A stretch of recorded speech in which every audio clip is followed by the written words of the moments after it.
from the vault, high atop the pastoral center of the Diocese of Camden, you're listening to Talking Catholic. Hello and welcome to another episode of Talking Catholic. It's Kari Janisse here. I'm happy to be back with my good friend Mike Walsh. Hey, Mike. Hey, Kari, what's going on? Not too much. It's another late night recording in Williamstown. I'm here. It's been nice. Yes, it's good to have you here. Yeah. Thanks for coming to my neck of the woods. Yeah. I don't know if you listened to one of the earlier podcasts in April, but it was our first time. Jen Moore and I actually left the vault, and I wasn't here for the first time in 2 years. We were down in Hamilton. Oh, cool. Yeah, I did see that one. Yeah, that was nice. It was nice to be out of the office again. But, I always have to remember that I have to drink a little extra coffee, a little extra soda before I come to meet with you. Late nights with Kari Janisse. Here we are. An 8 o'clock podcast. But this is early. But this is nice because, we're in May right now, and which is a great and beautiful month in the Catholic Church for a lot of different reasons. Your birthday month. It is not only my birthday month, it is my 50th birthday month. Your big birthday month. I know. Well, I am fortunate in that my vanity allows me to be thrilled with the fact that I'm another year older. And I always tell people I only celebrate the ones in zero anyway. So so this is a nice one. It's a good one. This is, I'm happy actually, early birthday. Thank you very much. That's very kind of you. I'll let you know how it goes. But in addition to the joyousness of me turning 50 is it's also ordination month. Yeah. Oh my gosh. And it's a great one for our diocese. It's so wonderful, so exciting, just a joyous time. Yes. Weirdly and amazingly fulfilling in so many ways for those of us who work for the church. Because, we often hear about the priest shortage, and in our diocese, we're welcoming in 5 new priests. Yes, that makes it so extra exciting, and few of them I know really well, so I'm elated, so excited and so joyful for these 5 young men, but especially the few that I know really well on a personal level. Just so totally looking forward to the ordination itself, their first masses, and then the big parties afterwards. Have you figured out how you're going to make it to all the first masses? It's a fine balance. Well, I was thinking, have they figured out how they're going to have 5 first masses in one weekend? That's a challenge in itself. I don't know if it's been diocese. public yet, so I can't say anything yet. But yes, I do know how they're doing it, and they're splitting it up in a way that will not kill all the priests of the diocese. Yeah. Well, I know I got invited to one, and I was like, oh, it's this night? Okay. And then another one on the Sunday. So I was like, all right, this is exciting. It is. It's going to be exciting. And actually, 2 of them had a really great, last month before they became priests, they got to visit with Pope Francis for a little while. I saw that. Did you see that? It's so amazing. It's so amazing that it's such a gift for them to be able to have that as the end of their transitional diaconate year and getting right before ordination. Just a great way to fire them up, get them excited for their priesthood, and let them live this out now. It's so exciting for them. Yeah. Bishop sent me that photograph and said, "You are going to put this in the paper yet, right?" And I go, front page. That's front page. It'll be on social media and in the paper, boss. No problem with that. Yeah, no, it's a good time, and I will warn people now though that ordaining 5 priests means we're going to have a lull for a couple of years. Yeah, because that's the downside of things. Was it like 2 years and no ordinations after that? I think it is 2. Yeah. God willing, all of our guys go through at the normal pace. But it also means it's an opportunity for people to, really start focusing on vocations in their own home parishes. You happen to have had a great, will we call it the Midas touch, in the sense of being able to encourage men to the priesthood. But, a lot of them come through your programs of recent years. But the truth of the matter is they all come from parishes, and it only works if you ask them. Yes. So if you see a young man, middle-aged man, a man you think would be a good priest, you have to say something to them, because otherwise you might be the actual, you may be God's call incarnate. You might like that flame.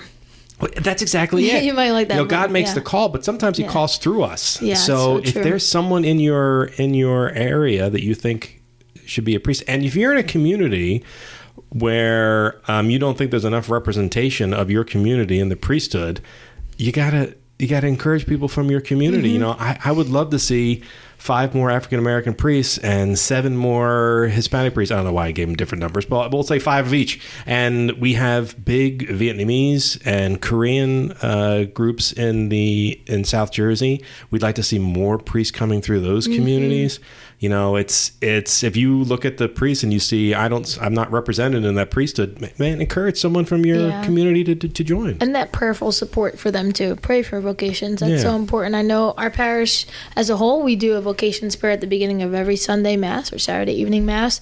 And I think also not only that prayer, but also like just the parishioners kind of saying that each week. It's a reminder, like we need more vocations. So it's like kind of in the forefront of our minds to encourage those young men to at least discern. And that's the most important thing. Just you're not signing up right. You're not for committed. The priesthood and committing anything until you go through that whole discernment process that could be 8 years long, 8, 9 by average. Yeah, it could be. It can be shorter depending on how much college you have, but still, it's really just the first step, the first next step. So, and you will not be exciting. Shanghaied if you ultimately decide you don't want to be a priest, then you leave. Yes. We've had guys go mid seminary. We've had guys go late seminary. It happens, you know. And what did Father Romano say when he was our vocations director? That means we're getting a great Catholic gentleman in the faith. So it's okay. As a matter of fact, you and I both know. Oh, geez, I probably know 6 or 7 former seminarians. Oh, yes. Who are now simply wonderful Catholic men, Catholic gentlemen. Some are dads, some are just husbands, some are still living the single life and seeing where God has them next. But they are great Catholic gentlemen, and the Lord has used them in all different ways in our church. So that's right.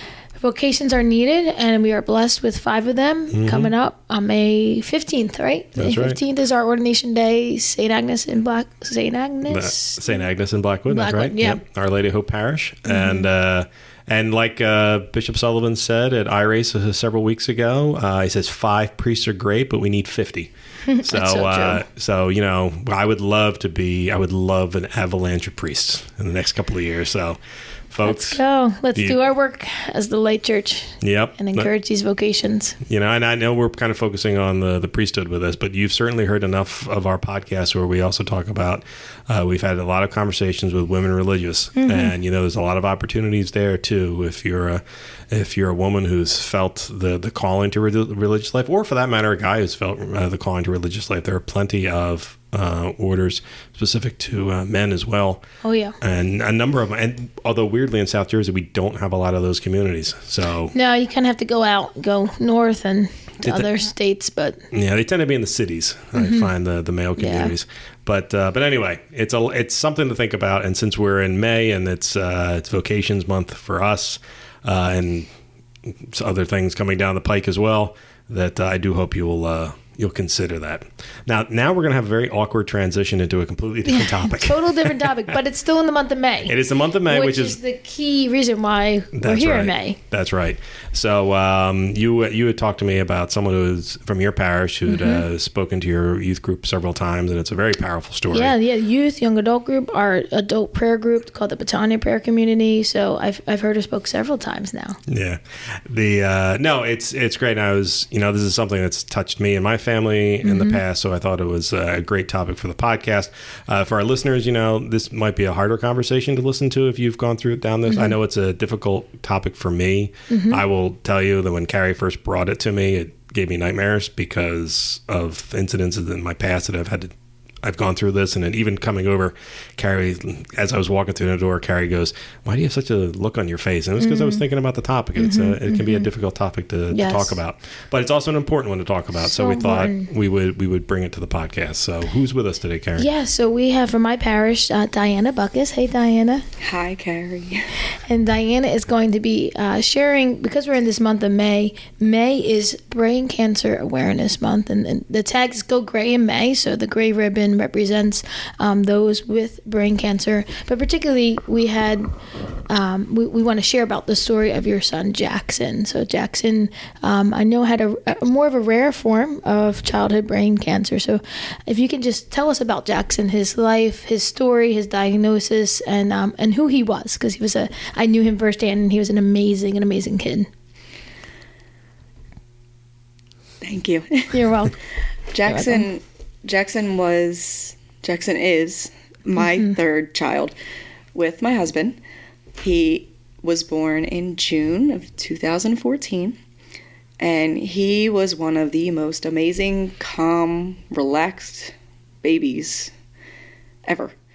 And everybody in the family, even extended family, just absolutely loved him and adored him and fought over him and wanted to play with him. And I never thought I'd have to use the phrase, he's a person, not a toy. But I had to use it a lot of times with Jaxson and his cousins and his brothers. They would fight. Him. They would just fight over, and I'd hear, yeah, I was playing with him first.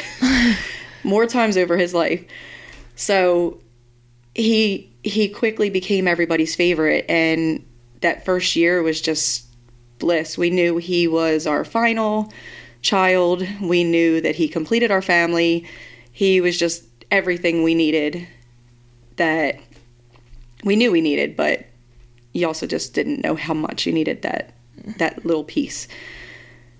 So he celebrated his first birthday. We couldn't have a big party because big brothers played baseball, so we had to wait till after baseball season. So we had a little party at the beach, and he loved the beach. That was one of his favorite places. His first day on the beach, he was like 7 days old, 8 days old maybe. Wow. His first day there.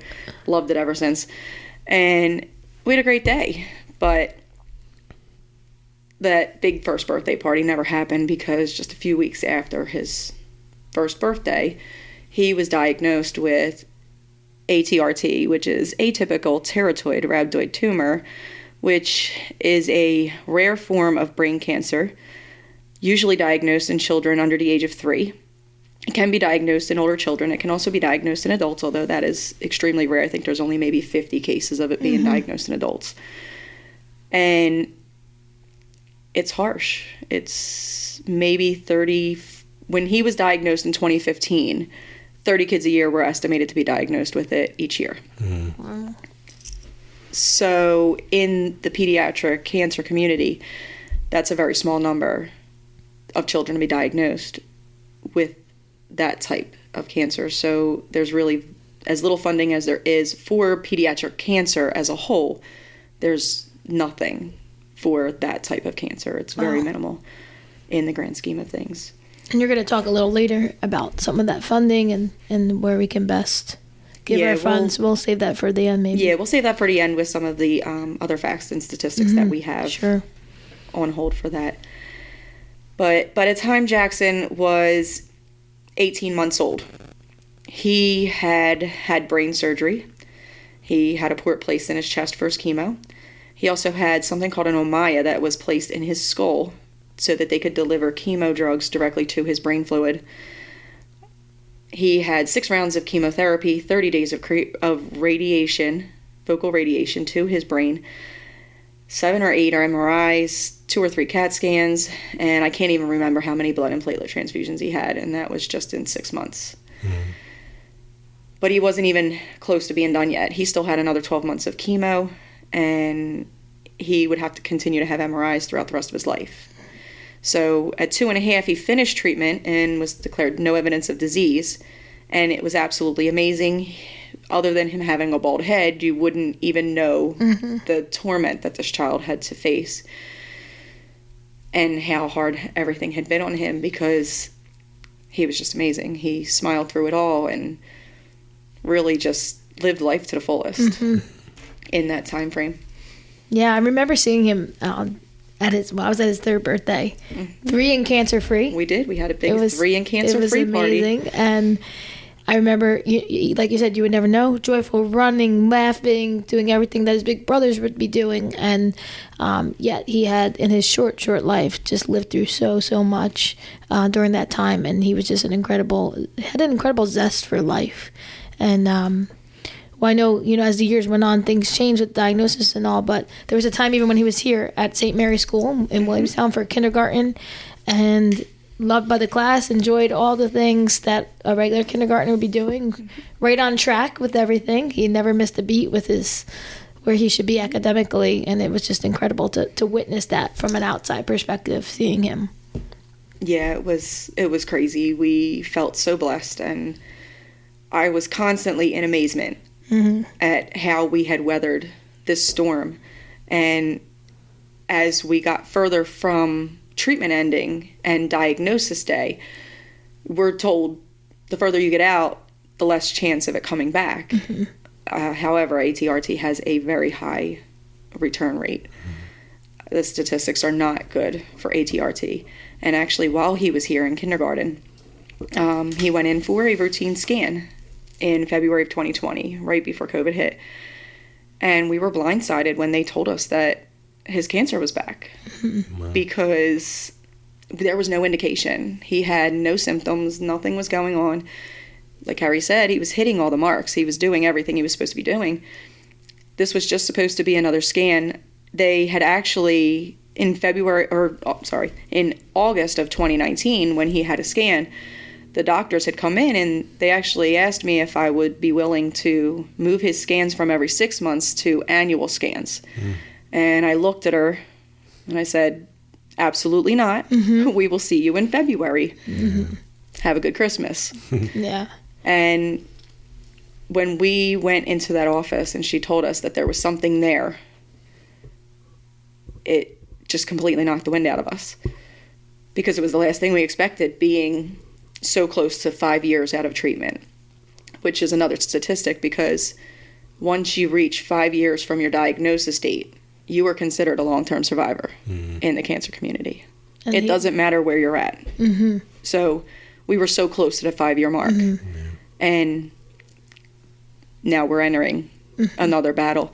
They did ask us if we wanted to wait 6 weeks to scan again, or if we wanted to biopsy, and I told her to biopsy. Mm-hmm. And within that 6 weeks, we found out that it was the cancer, and he had his port placed, and he actually started treatment again. Mm-hmm. So. And you have always been, like, you know, just hearing in the last 2 minutes that you're talking, the strong advocate for Jaxson, the strong. You knew what you were battling. You knew the courses you needed to take, and you took them. And I think it's important to maybe let our listeners know, like, how that's not always the easy route. Like, you have to fight sometimes the system to get those results that your child desperately needs. It's a like live or die situation. Can you maybe share a little bit about how you had to fight so much? I've actually had to fight a lot. A lot of parents who have children with really any kind of disorder, whether it be cancer or autism or ADHD, any child that has something, parents have to fight to get their child the best care, because if you don't fight, you fall through the cracks. Mm-hmm. You have to be in tune to what your child needs and know what steps you're going to take to get that. Like I said, we had to not really fight, because she really didn't fight me on it. I think she knew I wasn't going to agree to the annual scans. But even medications that I felt would potentially benefit him, I had to spend a lot of time fighting for, whether that be with the insurance company or the doctors, just to try, especially when it was towards his end of life. We had to fight for over 7 weeks for an experimental drug that could have potentially given him more time. We won't know if that gave him more time, because he really wasn't on it long enough because of how long I had to fight, which ended up in me telling the people on the phone, basically, you are holding my child's life in my hand and in your hand, and you are deciding whether or not he's going to live or die. The next day, the drug was delivered. Mm-hmm. Yeah. But we'll never know. Because there were 7 weeks in between that. Yes. Yeah. I know along the way there was a lot of, a few different stories. One with St. John Newman Relic, another one with a cross blessed by St. John Paul II. Can you share a little bit about your faith journey, maybe those stories, and a little bit about your faith journey during this all? Because faith is, of course, for those that are active in their faith, it's such a huge part of any battle, any cross you're carrying. So how was that for you, and how did faith have a role in that? Faith actually has a really strong role in how we were able to survive, really, since June of 2015. When I was born, it was 1979, and the Pope came to Philadelphia, and my aunt was playing for her school band at the airport, and she had this little cross sitting on her drum set, and the Pope walked over, he picked it up, he blessed it, and he put it back down. Shortly after that visit, I was born. premature, was not breathing, was actually pronounced dead, given my last rites. One nurse revived me. That cross sat on my incubator. Everything the doctor said would happen did not happen. So that cross has stayed with me for my entire life. And when Jaxson was in the hospital, that always stayed with him as well. Another story is that my mom's friend, when she was a child, was attacked, and she was not expected to live. And she was given a relic from St. John Newman, and she woke up one day in the hospital, and she kind of just looked over to the priest sitting next to her and said, "Hey, Father, what are you doing here?" She is now a retired police officer in Virginia, but she lived a long, very healthy, and very successful life, which she wasn't supposed to live. And her relic from St. John Newman also stayed. She gave it to Jaxson when he was first diagnosed in 2015, and that stayed with him all throughout his battle. And we also would visit the St. John Newman Shrine in Philadelphia frequently. That was a frequent stop for us. And when Jaxson would go in there, even as a little 1-year-old toddler, and he would toddle around, and he walked up, the first time we were in there, he walked right up to one of the pictures of St. John Newman, and he just started babbling to it. And we just kind of watched and just amazed, because he was talking to him kind of like he knew him. So it was crazy. And then we took him into the actual shrine part, and he went right up to John Newman and was in there kind of just babbling again. Yeah. And it was always crazy to me, because I just felt like he just knew something. Just knew something, saw something that we didn't really see, which they say kids can do anyway. Oh, yes. They're so innocent and pure. Their eyes see so many amazing things that we can never see. Is that exactly how you said it? And for those of you that may not know, the shrine in Philadelphia, was it 5th and Girard, I think it's on? Okay, so you want to hear some irony? Yeah. I've been to I was at the cathedral a few weeks ago. It was the first time I've been back to the cathedral in Philadelphia, probably in a couple of years, since I used to work in the area. And first time I'd been back since St. Catherine Drexel was moved to the cathedral in Philadelphia.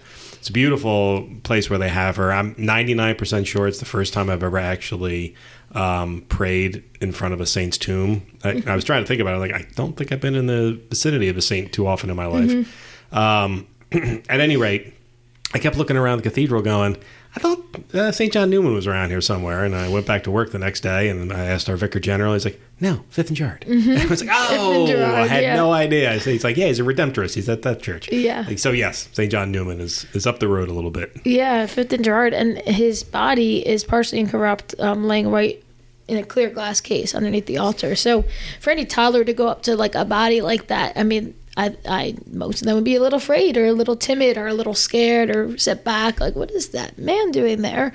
But, to hear that he just went right up, it was like that there was that connection, that relationship there from it. I think there was the other story about the relic with kissing it. Oh, yes. At night we would say our prayers, and we had a great support system throughout the world, really. And we had been sent oils and holy waters from all over.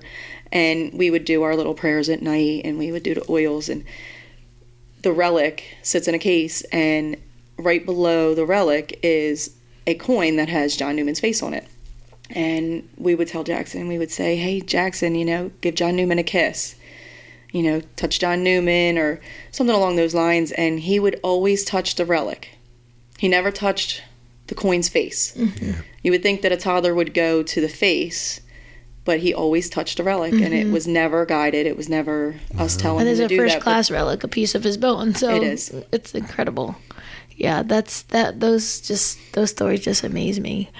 Hearing that, and your faith, really, you had a community of faith behind you. I know at the parish here, part of a prayer group, and then a lot of other people that knew you and would always see his name listed, and just such an important part. We were kept updated a lot. Well, your Facebook was great too. You created a Facebook. Yeah. Was that first diagnosis, the Facebook? The Facebook page was started right when he was first diagnosed, and it was actually started because we have such a large family, and to kind of get away from the 500 text messages I would get a day, I said, you know what, we're just going to start a family Facebook page, and I'll update it daily, and that way everybody's on the same page and everybody knows what is happening. It grew to over 16,000 followers across the world. We have followers from South Africa and Mexico. Everywhere. South Africa, or I said South Africa, but we have them everywhere. Australia, it's amazing the amount of people that have reached out from his page, just basically to spread the awareness and to get the prayers coming in for Jaxson to have as good a life as he could. Quality of life, yeah. And I know even on your page now, you share other stories, other children's stories, other family stories, memories of him. I mean, it's really just incredible to how you've utilized that page. Like, it didn't just stop, it continues on. And it's like his life continues on in a different way, in a new way to be viewed. But I just want to go back to now a little bit about you. Like, how was it for you during that first diagnosis and now the second diagnosis? How were you able to handle it? What kept giving you the strength? Because you were the number one, you were the main caregiver, and you were doing all these things. How was it for you and for your family too? Because you have 2 other boys too. We got to talk about them too. Yes, we do. You always wonder why you go through different things in your life, and you always hope that there's a greater purpose. As a teenager, I had a father who was an addict. And he actually committed suicide when I was 16. And that was a really tough period of time. But my mom and I had entered groups called Al-Anon and Al-Teen. And while they're not directly connected to the church, they are faith-based. And some of the tools that I learned in there really helped me get through and kind of have a different outlook on things, and to know the importance of living one day at a time. That's one of the things that is a primary focus, is one day at a time. And I even will say, and a lot of people in the cancer community will actually say, like, sometimes it's 1 second at a time because that's all you can get through. But it kind of just reminds you you can do this one day at a time. You can do it. But some of the other phrases that are talked about in those programs is let go and let God. I can't change it, I can't control it, and I didn't cause it. And, of course, the Serenity Prayer, which was always on replay in my mind throughout the entire time, was God grant me the serenity to accept the things I cannot change, courage to change the things I can, and the wisdom to know the difference. And it kind of, being in those programs kind of helped me to reconnect with my faith in a time that really could have caused a lot of detour away from it. And it just continued to help me throughout my life, and especially with Jaxson. And it kind of gave me, when Jaxson was diagnosed, it gave me the insight on why I had experienced those things at a younger age, because it kind of helped me to be more prepared and more able to stand up and fight and stand up and continue to move forward during Jackson's treatment, so that I made sure that our family had the best days that we could have while we were going through this. Yeah. What were some of those days? I know you guys did a lot. What were some of the memorable days that you had with Jaxson and Joey and Dominic, your husband, your extended family, things that you've done? When Jaxson was first diagnosed, we decided that we were going to live one day at a time. And we were going to treat each day like it could be our last, because we knew that it didn't matter how well he was doing. There was always that chance. So any opportunity we had, we took it. Jaxson loved going to the beach. He absolutely loved it. It was always someplace he wanted to go. But we would also do things like going to the zoo in Philadelphia. We would go to the aquarium. He was even at a taping of one of the Cake Bosses at the aquarium. So we got, we have pictures with Buddy. And, nice. That's awesome. That's pretty awesome. And he went to Disney multiple times. It was his favorite place to be. He swam with the dolphins. We were in Jamaica for my brother's wedding, and he just loved and lived every second of his life. But even just basic things, he loved coming to school. Even when we were in the hospital, and COVID did a lot of bad things, but it also did some good things. We were able to watch church services from the hospital room, and Jaxson would sit there, and then he would look up and he would be like, "Hey, he's at my school," and he would be talking about the priest who's serving mass, because he would see them at school. And it always kind of brought that little bit of connection into the hospital room for us. Yeah. So we tried to just make the best of everything. Even hospital stays, we'd walk and we'd go see things, and we'd draw on the windows, and we'd wave to the people across the hallway and all of that stuff. Yeah. So it was just kind of living in the moment and enjoying those little joys, those little moments of joy in between the bigger things that were happening. Yeah, that's one of the amazing things about this process is it tends to it tends to widen your view, and this thing you were talking earlier, and how you now have all these connections around the world. But it also gives you this incredible those incredible moments of very small things that we would absolutely look past if we weren't living in that situation at that moment. It's strange to think of it as a gift giving process to go through childhood cancer in particular, because I've known a lot of people in a lot of areas that have gone through cancer, and the one thing I've always seen is it's always the childhood cancer that brings the most focus, the most interest from so many people, because it's so heartbreaking, and all you want to do is help in any way you can, which for many of us can be very limiting. I've had a number of friends and family who have had children with cancer, some that beat it and some that didn't. And I will tell you right now, in every single situation, I never knew what to do. Still don't half the time. It brings me a great deal of regret with some of my friends that have went through this, where I didn't know what to do and I was ultimately paralyzed. And I still to this day regret that I didn't do more. But I learned from those situations. And when the next ones happened, I knew there was anything I did would have been helpful in some way. It's amazing how even as an old man, you can still be learning new things. As we've remarked earlier, I'll be turning 50 this year, or this month rather. But it's, I think a lot of times folks who are like me, unlike you, Kari, who are gregarious and outgoing, in a situation like this, they don't know what to do with themselves. Do you have any suggestions to people who don't know what to do? The thing about pediatric cancer is that as a parent, it's hard to think about. Yeah. If it's not your kid, it's hard to go there. So that's why it's so hard to talk about, and it's so hard to reach out and help, because you physically cannot put yourself there. And as a cancer parent, I don't want you to put yourself there. Truthfully, I don't. But helping out can be as simple as saying a prayer. Yeah. It can be sending a meal. You can call CHOP and you can have meal vouchers sent to the children's rooms. Oh, that's so nice. For the parent. Yeah. So the parent can have meals ordered and delivered right to the room from the cafeteria, which is an amazing help when your child's sick and they're laying in bed and you don't want to leave their side, because you don't want to leave their side. You want to stay there with them. Sending the child cards. They actually have a thing online on CHOP where you can, for free, send cards, like little notes to the child in their room, and that brightens up their day. You can donate blood. Jaxson had more blood and platelet transfusions than I could even count. I couldn't even tell you how many he had. And every one of those donors is an angel, because these kids require blood and platelet transfusions throughout their entire cancer treatment journey. Platelets especially are so critical. And with COVID, they actually have had a drop in donations for blood and platelets because they haven't been able to have drives and everything like that.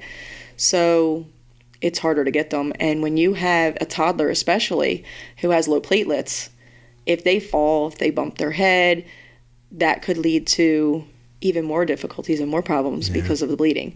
So blood and platelet donations. So those are things that you can do that are little or no cost. You can also offer, if somebody's your neighbor, mow their lawn for them. Yeah. Little things like that really go a long way. It really makes you feel like people are really thinking about you.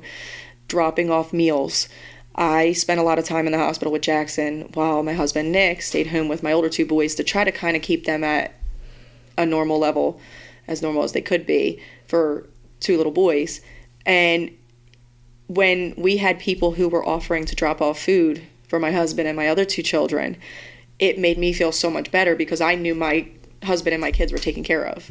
And I didn't have to worry about what was going on with them at home. So little things like that. If there are other children, if you're going to a sporting event or to the park or something like that, even just calling and saying, hey, I'm taking my kids here. You want me to pick up your kids and take them with me? Those are all things that are extremely helpful. It makes so much sense. To a family who's going through this. And those are great suggestions. I know not all guys are like this, but I was. Guys want to do something usually in a situation like this. It's funny, not funny, but you triggered something when you said something. The thing that ended up getting me over the hump was donating blood. I remember my very good friend Erin Hench, her cousin ended up having leukemia. And that was what they had. They had a blood drive for, and that was the first time I ever actually did something active. And I had given blood for years before that, but I never realized that was a thing for particularly pediatric cancer patients. So that's exactly what I did. They had a blood drive, and I signed up, and I had everybody I knew sign up, and that's what we did, and it was wonderful. Yes. Although to the other thing you were saying about how you don't ever want someone to think about that. The reason, the one I still carry with me with great regret is a friend of mine, her son, I think was diagnosed at 2 with neuroblastoma at the exact same time we were having our child. And I didn't know what to do with myself because I could not, to your point, I could not get there. I didn't want to go there. And it ended up paralyzing me, and I've felt terrible ever since. God bless her. She has a multitude of children now, and that makes me very happy for her. But every August she remembers her son's birthday, and it's I tell you, the people who have gone through this, I know everybody reacts to a situation like this differently, but I've been blessed to know people who have gone through this and somehow came out of it even stronger than they were beforehand because of what happened. And I'm reminded repeatedly that who the stronger people in my circle are, and it's a beautiful thing. And you coming to talk to us today about this has been beautiful as well. Yeah. And we're not done yet. I just want to say thank you for doing that, because this is a hard topic for me, and you seem to talk about it so beautifully. So I try to be the best advocate. And when people say we're strong and we don't know how, well, we weren't given a choice. Yeah. We weren't asked permission. It was just kind of the path that we have to walk, and we have to come out stronger because that's the only way we're going to get through it. Yeah. You have such a beautiful way to put it with Jaxson's end of life. It always amazed me because I remember kind of watching and living through that, and talk about the strength. My gosh, I'm like, I wouldn't even be able to post one thing, and here you are keeping the rest of the community, all 14,000 plus of us that follow his page, up to date on his life and what's happening. Can you speak to a little bit about just how that was for you in those last few days, because they were precious, really beautiful moments, living at least through the Facebook for me. As a family, as a community, it's just really pretty incredible. If you're okay with speaking a little bit about that. No, I'll speak with it. We were actually in Florida for Jaxson's wish trip, and we had been sent down to Florida with a foundation that's right here in New Jersey, but it's northern New Jersey, called the L Foundation, and that was founded by a family whose daughter was diagnosed, and then she was re-diagnosed as a teen. And she looked at her mom and she said, this is harder this time than it was last time. And there's nothing for kids who are doing this again. They're one of the only, if not the only, second wish granting organization where they strictly grant second wishes to children who are battling a relapse of their cancer. There's a lot of stipulations. You have to be at least 2 years cancer-free before you relapse, and you have to be at least 2 years since you received any other wish, and it can't be the same thing that you did the first time. So when we applied to it, they were actually back and forth about not continuing doing the foundation, because with COVID, they'd really been hit hard with donations and everything, and they knew it was a struggle. And it's just her and her husband that are doing it. They don't have any extra help. It's not a big organization. And when they saw Jaxson's application come in, his birthday is the same birthday as their daughter. Oh, wow. So they knew they had to grant the wish. Well, then everything shut down with COVID. So when we wanted to go, we couldn't go. But God puts you where you're supposed to be when you're supposed to be there. So we got the phone call in early February of 2021. And they said, oh, Give Kids the World is reopening. Would you like to be one of the first couple weeks of families that go down? So we scrambled and we're like, absolutely, we'll get down there. We'll figure it out. So we had a lot of appointments and we got down there. And Jaxson had struggles. He in hindsight, his body was shutting down slowly before we even left. But we got down there and he enjoyed his last 3 days in Disney, where he wanted to be, where he loved to be.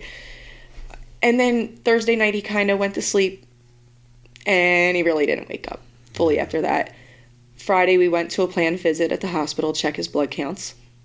He did need transfusions, but he ended up being admitted to the ICU. And we tried to get home. But again, every time we made a stride to get home, something stopped us. So in turn, our family started coming to Florida. Yeah. And some of the things that happened while we were in Florida, I truly don't know if they would have happened here. The hospital down there was extremely accommodating. They allowed my parents and my mother-in-law, my 2 sister-in-laws, my 2 sons, and my 2 nieces to spend the entire day Saturday at the hospital. They allowed our parents to all stay at the hospital Saturday night. They didn't have to leave unless they wanted to. So my husband and I were able to have the support of our parents as Jaxson made his transition. And during that time on Saturday when everybody was at the hospital, the kids were talking and they were holding Jackson's hands and just talking normal, like having normal conversations. And I felt like that was really helpful to Jaxson as he transitioned, that things were normal, people were just sitting around and they were there with him and they were present. And I felt it important to keep the community updated because we needed prayers for us while he transitioned, but we also needed prayers for him to have a peaceful and comfortable transition. Mm-hmm. I did get frustrated at one point, and I don't really tell many people this, but that's going out the window now. But a lot of people kept saying, we're going to pray for his healing. We're going to pray for his healing. And I was getting frustrated saying, no, stop praying for his healing. He is not getting his healing here on earth. He is getting his healing in heaven. Like, that's the only way he's getting healed. So while people were still trying to say we're praying for a miracle, I just felt like screaming, no, we're not praying for a miracle. We're praying for an easy, peaceful transition. And he was the type of kid that he did things on his time. Nobody could force him to do anything. And I kept saying I wanted to do like handprints and stuff like that. And finally Child Life got there on Sunday afternoon. And we did handprints and we did fingerprints and we had some art stuff done. And as we were wiping his hands from that, the Child Life specialist was walking out the door. And she didn't even get all the way out the door when he crashed. And he made his transition complete. And it was very quick. And it was very peaceful. It's beautiful. It's so, hearing you talk about it, I'm like remembering where I was reading that he was passing. And, you had a way to bring so many people together through. Well, Jaxson had a way. Yeah. You were. I was just the tool, the outlet to make it happen, but to bring so many different people together, and still does. He still does, and his spirit still lives on in that way. And I just want to say, as Mike said, thank you to you. I want to say thank you for bringing him into my life because he's brought me so much joy and continues to touch so many hearts because these talks, this podcast, all you've done, you truly speak to who he was. And you really do speak on such a behalf of parents who have children of cancer, and also cancer awareness, childhood cancer awareness particularly. It really has, you've opened my eyes to a lot. There was so much I didn't know. There were statistics and facts and things, because you've lived this for 5.5 years, that you've known so much. Are you able to share a little bit about those statistics, those facts, so that maybe others can open their eyes and be able to help this community as best possible? Yes, absolutely. I can share a lot of statistics, because I felt like you kind of hear about it, but you don't really pay attention to it, again, because it's hard. It is hard to think about a child being sick and a child passing away. But in the years that I've been in this, I've actually learned that cancer is the second leading cause of death in children, but it's actually the first leading cause of death by disease in children. It used to be that leukemia was the leading cancer death, but recently brain cancer has surpassed leukemia as the leading cause of cancer-related death in children. And there are still, in the year 2022, pediatric cancers that really have no chance of survival. There's no treatment, and their average life expectancy after diagnosis is 8 to 10 months. Oh my gosh. So, I mean, they do have a 5-year survival rate of 2%, so I guess that can be an improvement, because it used to be 1%. Yeah. But it's still there.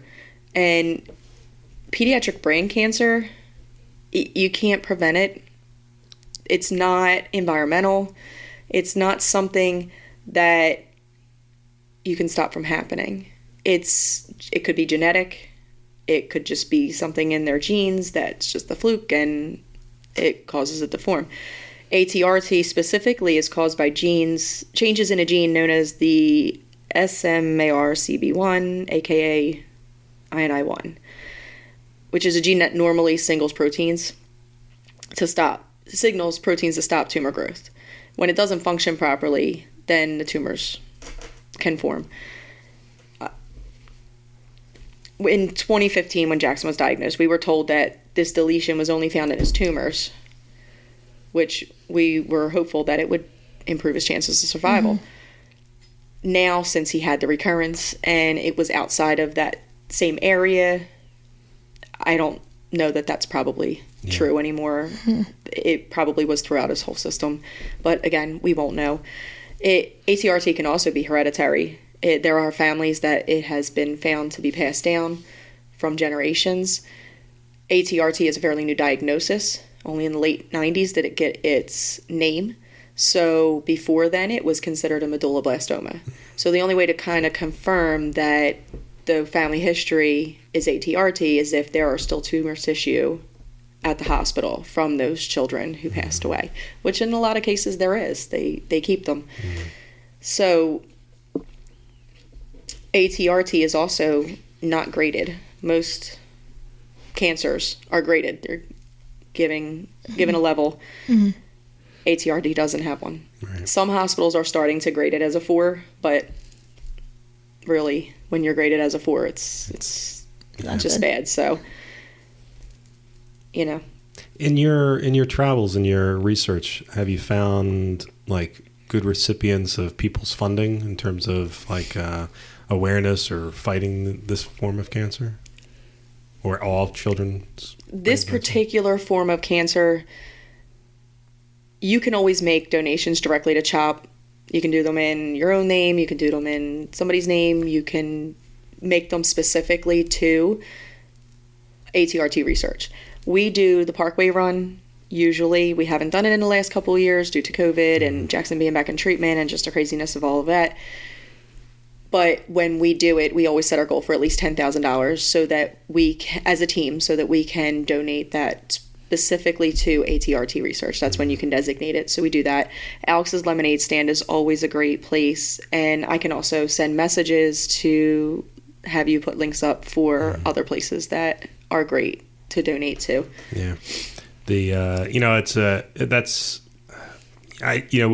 something you said earlier, it's sometimes hard to believe that in 2022 we're still here fighting cancer. But it's true, but at the same time, one of the reasons that leukemia is now second is because there have been so many advances that, there was a time when that was a death sentence, and now it's been made, I guess, more chronic depending on your situation. But that just means that there's so many other areas to go. In this case, this particular disease. So that's why the funding and the science is very important, which is why, if there are areas you can give to, this would be a good reason to do it. And, we've talked a lot about CHOP on this podcast. So anybody who doesn't live in the Delaware Valley region, who doesn't know what we've been talking about when we say CHOP, that's the Children's Hospital of Philadelphia, world-renowned hospital that is only known by CHOP in this particular area. But I've known many families who have had their kids there, and it is a fabulous place to go. They know how to take care of the families, they know how to take care of the kids, and they have leading researchers there who are doing amazing things.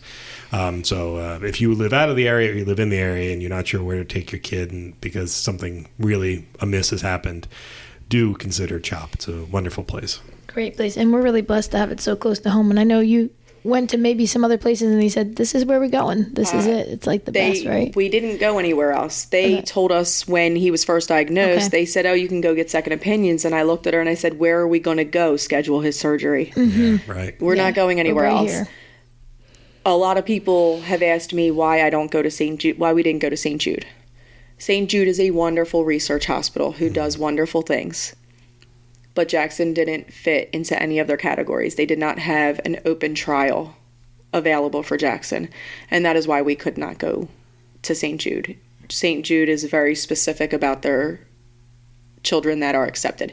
They do not turn children away for financial reasons, but they do turn children away if they don't fit into one of their trials.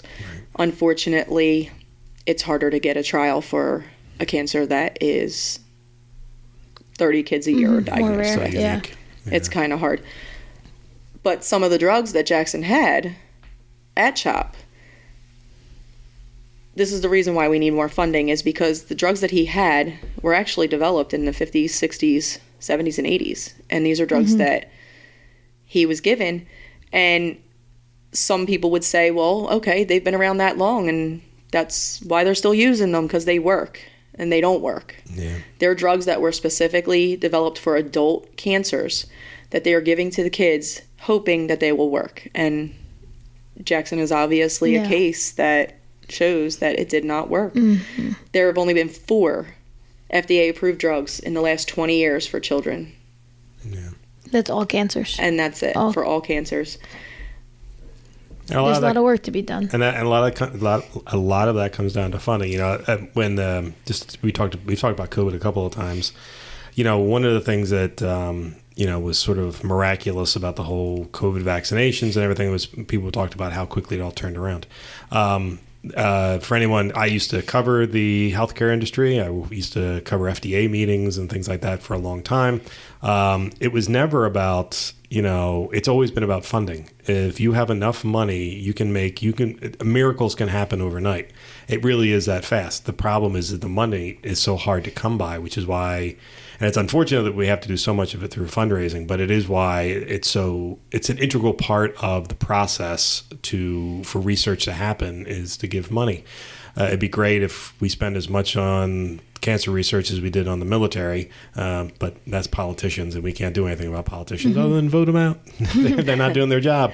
But we can certainly pressure them. And so, in addition to giving, write your senator, write your congressman, write the president and say that we need to focus on childhood cancers because, to your point, there's been 4 drugs that have come out in the last 20 years. So it is something that needs our focus. But as we wrap up, we will have information in our show notes. But I got to tell you, this was an absolutely amazing podcast.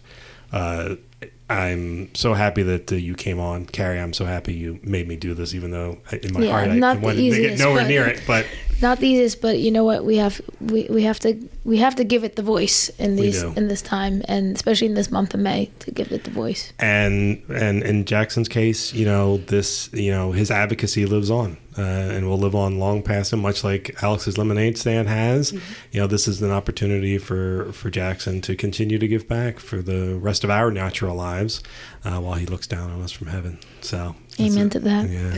Thank you, Diana, for being here. Thank you, and I can only wish that I could have the impact and Jaxson could have the impact as Alex did. Mm-hmm. Well, I think that could possibly happen. It's coming up on that for sure. All right, everybody. Well, thank you very much for listening. I hope you got a lot out of this episode, listeners, and we'll be back again next week. Talk to you later. God bless.